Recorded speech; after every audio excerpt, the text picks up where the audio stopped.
नमस्कार। आईपीएल में हर मैच एक कहानी है, लेकिन कुछ मैच महामुकाबले होते हैं। आज हम एक ऐसी ही कहानी की बात करने वाले हैं, जहां एक तरफ है एक ऐसा किला जिसे कोई भेद नहीं पाया, और दूसरी तरफ है वो चैंपियन जो किसी भी किले को तोड़ने का दम रखती है। जी हाँ, ये कहानी है गुजरात टाइटंस और मुंबई इंडियंस के बीच होने वाले जबरदस्त मुकाबले की। और इस पूरी कहानी का, इस पूरे ड्रामे का सबसे बड़ा सवाल सिर्फ एक है। क्या मुंबई इंडियंस गुजरात के घर यानी अहमदाबाद के इस किले को इस बार तोड़ पाएगी? अब आप सोच रहे होंगे मैं इससे बार बार किला क्यों कह रहा हूं। वो इसलिए क्योंकि आंकड़े कुछ और ही कहानी सुनाते हैं। ये नंबर देखिए, 4-0। ये सिर्फ एक स्कोर नहीं है, ये गुजरात टाइटंस की अहमदाबाद में मुंबई इंडियंस के खिलाफ बनाई गई एक दीवार है। 4 बार दोनों टीमें इस मैदान पर भिड़ी हैं और चारों बार जीत गुजरात की हुई है। मुंबई अब तक इस मैदान पर गुजरात को हरा नहीं पाई है। यही वो किला है जिसे भेदने की चुनौती आज मुंबई के सामने है। तो चलिए इस किले को थोड़ा और करीब से समझते हैं। देखिए, अहमदाबाद का नरेंद्र मोदी स्टेडियम गुजरात टाइटंस के लिए सिर्फ एक होम ग्राउंड नहीं है, ये उनका वो गढ़ बन चुका है जहां वो लगभग अजेय महसूस करते हैं, खासकर जब सामने मुंबई की टीम हो। अगर हम ओवरऑल रिकॉर्ड देखें तो 8 में से 5 गुजरात ने जीते हैं और 3 मुंबई ने। पहली नजर में लगता है कि मुकाबला टक्कर का है ना? लेकिन कहानी में असली ट्विस्ट मैदान के साथ आता है। निर्णायक फैक्टर है अहमदाबाद। यहाँ हुए चारों के चारों मैच गुजरात ने अपने नाम किए हैं, और बस यही एक आंकड़ा पूरी कहानी का रुख ही बदल देता है। तो इस जंग के लिए दोनों टीमें बिल्कुल तैयार हैं, लेकिन दोनों की मौजूदा हालत में जमीन आसमान का फर्क है, और यही चीज इस मुकाबले को और भी ज्यादा दिलचस्प बना देती है। ये देखिए, दोनों टीमों की संभावित सेनाएं अब तैयार हैं। एक तरफ गुजरात की कमान है शुभमन गिल के हाथ में, तो दूसरी तरफ मुंबई की बागडोर संभाल रहे हैं हार्दिक पांड्या। और हाँ, हार्दिक अपनी पुरानी टीम के खिलाफ कप्तानी करेंगे। ये इस मैच का एक और बड़ा एंगल है। दोनों तरफ सितारों की कोई कमी नहीं है, जो किसी भी पल मैच को पलट सकते हैं। लेकिन एक टीम है जिसके ऊपर दबाव कुछ ज्यादा ही है, और वो टीम है मुंबई इंडियंस। सोचिए, एक तरफ अहमदाबाद का वो किला जिसे वो भेद नहीं पाए हैं, और दूसरी तरफ लगातार 4 हार का बोझ। ये उनके लिए सिर्फ एक मैच नहीं है, ये उनके आत्मविश्वास और उनके इरादों का सबसे बड़ा इम्तिहान है। ऐसे बड़े मुकाबलों का नतीजा अक्सर कुछ गिने चुने बड़े खिलाड़ी ही तय करते हैं। तो चलिए उन 4 महारथियों पर नजर डालते हैं जिनके कंधों पर इस जंग का नतीजा टिका हुआ है। सबसे पहले बात करते हैं गुजरात के किले के सेनापति की, कप्तान शुभमन गिल। और ये मुकाबला उनके सबसे पसंदीदा मैदान पर हो रहा है।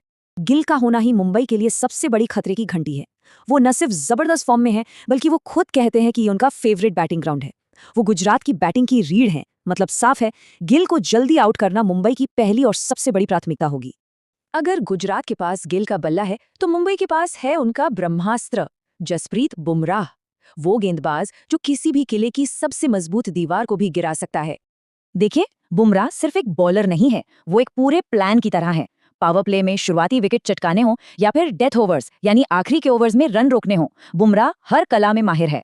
सच कहूं तो गिल बनाम बुमराह, ये इस मैच के अंदर एक अलग ही मैच होगा। अब बात करते हैं गुजरात के एक और घातक हथियार की, जो इस सीजन आग उगल रहा है। मैं बात कर रहा हूं तेज गेंदबाज प्रसिद्ध कृष्णा की। कृष्णा इस सीजन में 11 विकेट लेकर पहले ही अपना दम दिखा चुके हैं। लेकिन सिर्फ विकेट्स नहीं, उनकी असली ताकत है वो एक्स्ट्रा बाउंस जो उन्हें अहमदाबाद की पिच से मिलता है। ये अतिरिक्त उछाल अच्छे अच्छे बल्लेबाजों के लिए एक पहेली बन जाता है। मुंबई के टॉप ऑर्डर को इस चुनौती के लिए कुछ खास तैयारी करनी होगी। और आखिर में वो खिलाड़ी जिसे मुंबई की बल्लेबाजी का दिल कहा जाता है, सूर्य कुमार यादव। अगर मुंबई को ये खिला जीतना है तो इस खिलाड़ी का चलना बहुत बहुत जरूरी है। सूर्य कुमार यादव यानी SKY, ये वो खिलाड़ी हैं जो अकेले दम पर मैच का पासा पलट सकते हैं। अपने 360 डिग्री खेल से वो किसी भी बॉलर को, किसी भी प्लान को तहस नहस कर सकते हैं। अगर SKY का बल्ला चल गया तो कोई भी टारगेट बड़ा नहीं लगता और कोई भी किला अभेद्य नहीं रहता। मुंबई की जीत की उम्मीदें काफी हद तक उन पर ही टिकी होंगी। हमने खिलाड़ियों की बात कर ली, अब बात करते हैं उस युद्धभूमि की जहां ये जंग लड़ी जानी है। मतलब अहमदाबाद की पिच का मिजाज कैसा रहने वाला है। यहाँ की पिच को बैलेंस्ड पिच कहा जाता है। इसका सीधा सा मतलब है कि यहाँ ना तो सिर्फ बल्लेबाजों की चलेगी और ना ही सिर्फ गेंदबाजों की।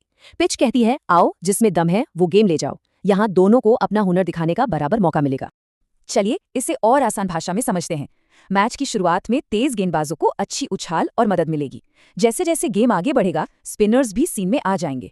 इस ग्राउंड पर 180 से 190 का स्कोर एक बहुत ही अच्छा टोटल माना जाता है। और हाँ, सबसे जरूरी बात, ओस यानी ड्यू का असर ना के बराबर होगा। इसका मतलब है कि दूसरी पारी में बॉलिंग करने वाली टीम को कोई खास नुकसान नहीं होगा। तो इन सभी बातों को ध्यान में रखते हुए, सारे आंकड़ों, खिलाड़ियों की फॉर्म और पिच के मिजाज को देखते हुए, अब हम आते हैं उस सबसे बड़े सवाल पर, आखिर किसका पल्ला भारी है। इतने सारे विश्लेषण के बाद आखिर में ये जंग जीतेगा कौन? क्या मुंबई इतिहास को बदल पाएगी या फिर गुजरात अपने घर में अपना दबदबा कायम रखेगी? जब हम सारे फैक्टर्स को एक साथ रखते हैं तो तस्वीर काफी हद तक साफ हो जाती है। घरेलू मैदान का रिकॉर्ड, एडवांटेज गुजरात। मौजूदा टीम फॉर्म, एडवांटेज गुजरात। आमने सामने का कुल रिकॉर्ड, वो भी गुजरात के पक्ष में ही है। बस एक जगह यानी स्टार प्लेयर पावर के मामले में ही मुकाबला बराबरी का दिखता है। और यही वजह है कि हमारा विश्लेषण साफ साफ कहता है कि मौजूदा फॉर्म और घरेलू मैदान के रिकॉर्ड को देखते हुए गुजरात टाइटंस की जीत की संभावना ज्यादा नजर आती है। लेकिन कहते हैं ना, क्रिकेट अनिश्चितताओं का खेल है। कागज पर जो दिखता है जरूरी नहीं कि मैदान पर भी वही हो। तो आखिरी सवाल यही है, क्या मुंबई इंडियंस सारे आंकड़ों को धत्ता बताकर इस बार इतिहास बदलेगी या गुजरात का ये किला एक बार फिर अभेद्य यानी इम्पेकेबल साबित होगा? इसका जवाब तो अब हमें मैच में ही मिलेगा।